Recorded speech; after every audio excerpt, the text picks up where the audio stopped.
So, good afternoon, everyone. I'm Rosalyn D. Miguel, and today I will be discussing to you about classifications of family. So, we all know that family is the basic unit of the community. So, family from the Latin word familia is a group of people related either by consanguinity by recognized by birth, of affinity by marriage or other relationship. It forms the basic for social order. The purpose of the family is to maintain the well-being of its members and of the society. So, we all know that molding the character of every individual starts inside our family. So, it is very important that family orientation um, builds the character of every individual to have a healthy community. So we have here the classification of family.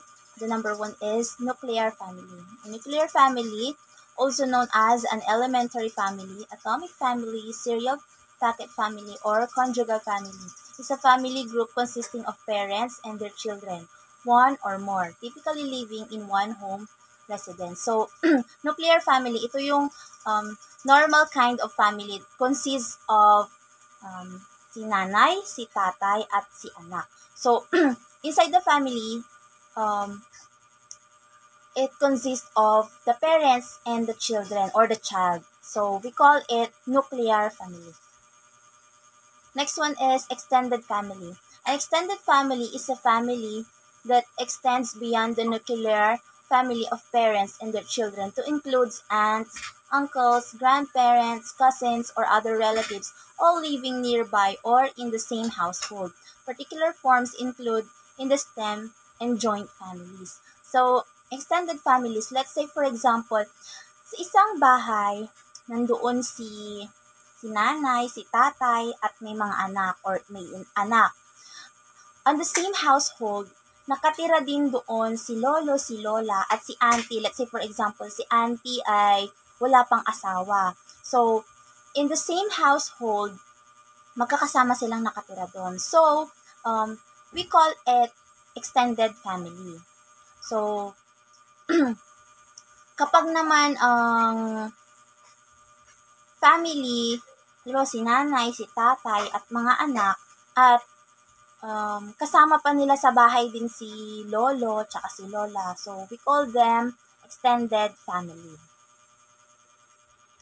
The next one is single-parent family. A single parent is someone who is unmarried, widowed, or divorced and not remarried. The single-parent household can be headed by a mother, a father, a grandparent, an uncle, or aunt.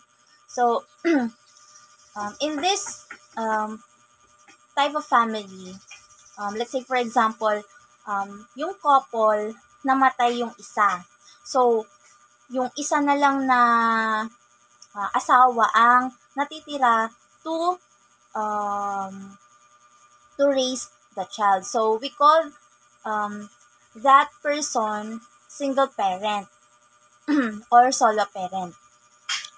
Let's say for example naman ay both parent ay namatay na.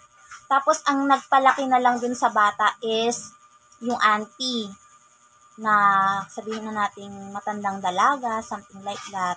So, we call them single parent family. Or let's say for example, si parent ay namatay na. Ngayon, nandoon na lang sa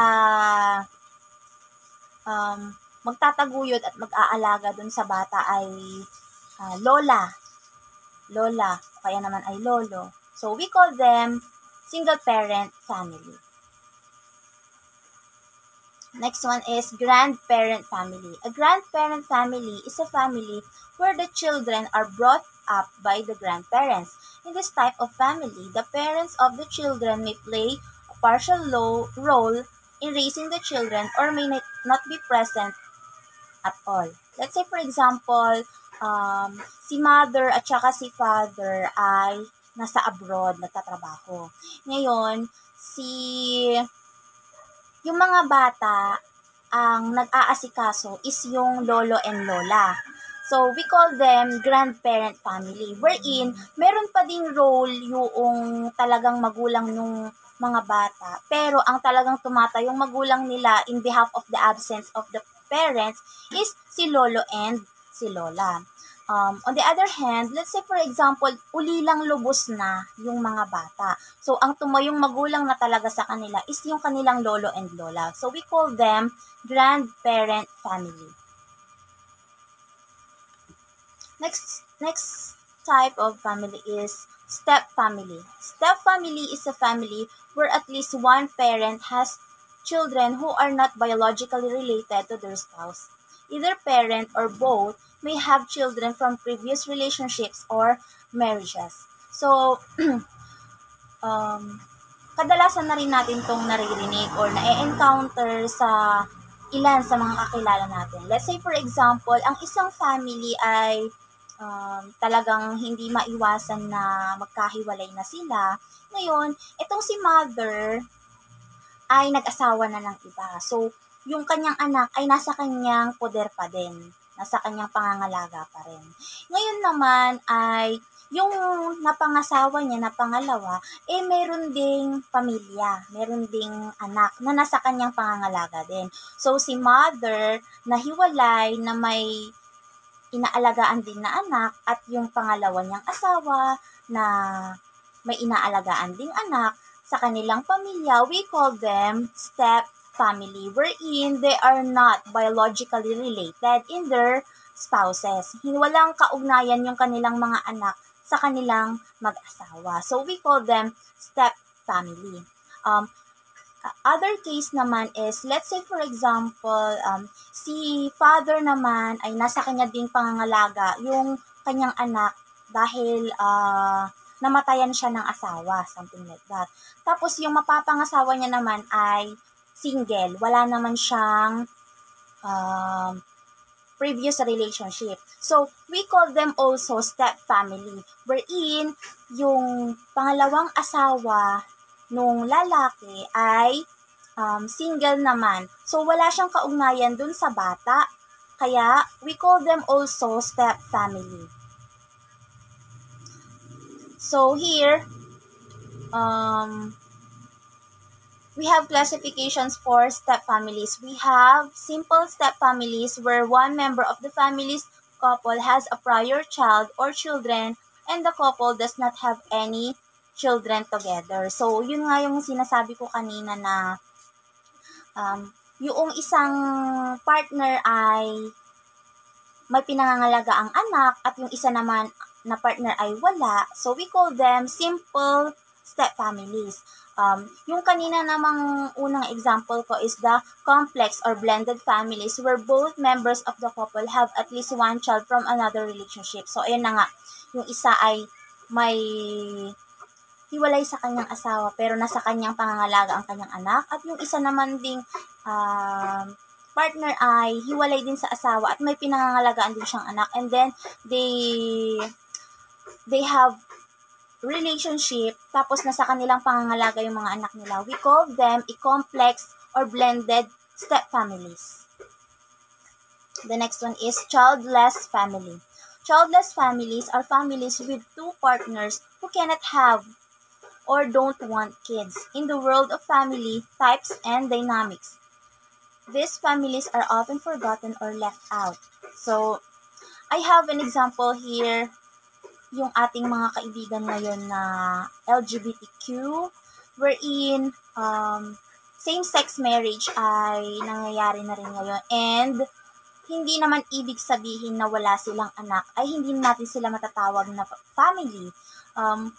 Although, syempre mahal nila yung isa't isa at hindi naman ganun ka-value sa kanila yung magkaroon ng anak as long as maganda yung naidudulot nila sa ating community ay wala namang problema doon. So, hindi rin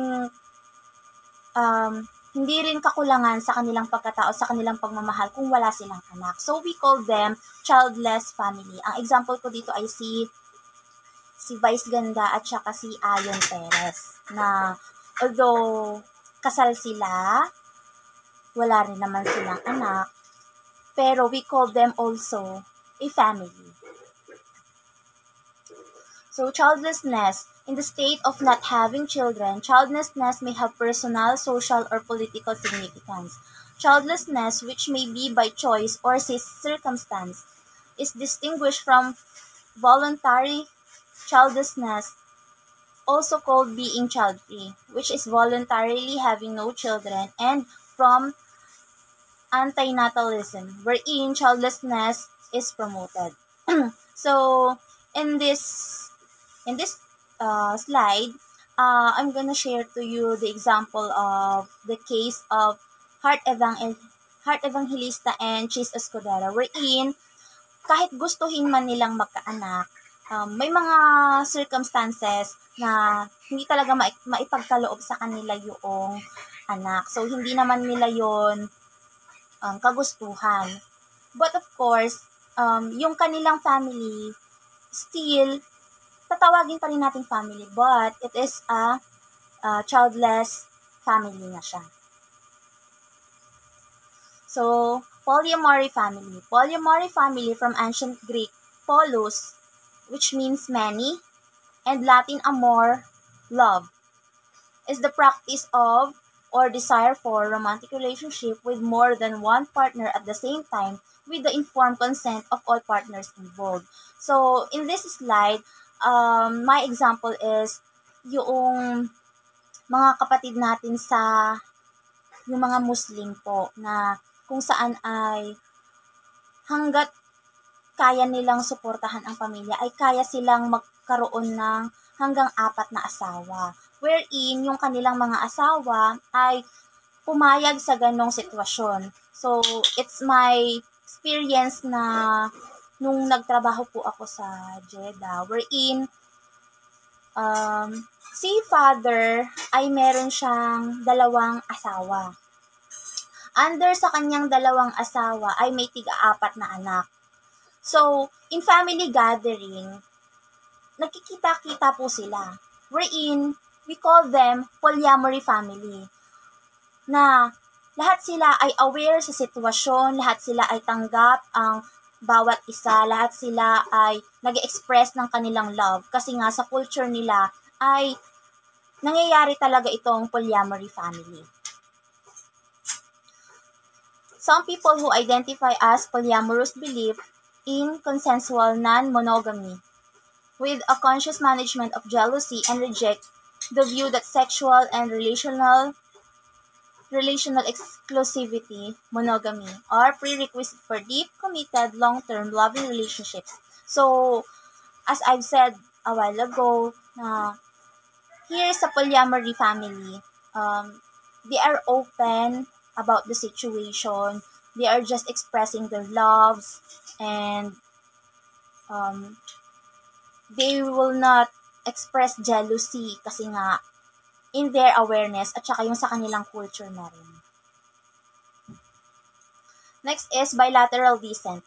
Bilateral descent is a system of family lineage in which the relatives on the mother's side and father's side are equally important for emotional ties or for transfer of property or wealth. It is a family arrangement where descent inheritance are passed equally through both parents. So, based on my understanding, so bilateral descent is nangyayari ito yung sa mga fixed marriage, wherein kailangan na yung kanilang mga properties ay maisalin at mapanatili yung family orientation nila. That's why we have here a bilateral descent. Kahit na hindi gusto ng mga anak o yung mga relatives nila na magawa yung kagustuhan ng family, kailangan talagang gawin kasi nga nakasanayan na yon sa kanilang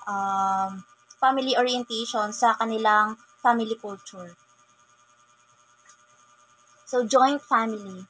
A consanguineal family unit that includes 2 or more generations of kindred related through either the paternal or maternal line who maintain a common residence and are subject to common social, economic, and religious regulations. So, my example here is yung ating mga kapatid sa um,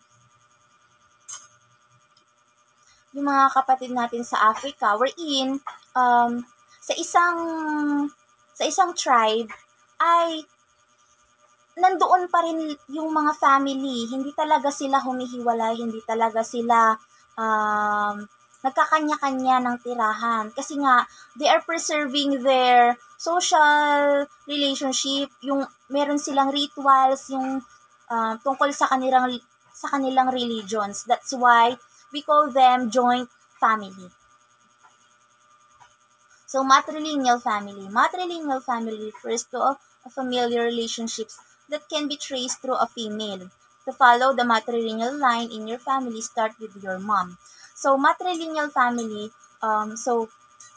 matri refers to the mother. Let's say, for example, sa Chinese, parang ganon. So, yung mother figure, kailangan hindi yun mawawala sa kanilang family.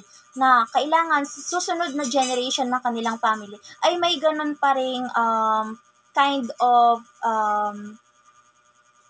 matrilineal na sa mother figure ay mapapanatili nila yung ganong pananamit, yung ganong action, yung looks, parang ganon siya.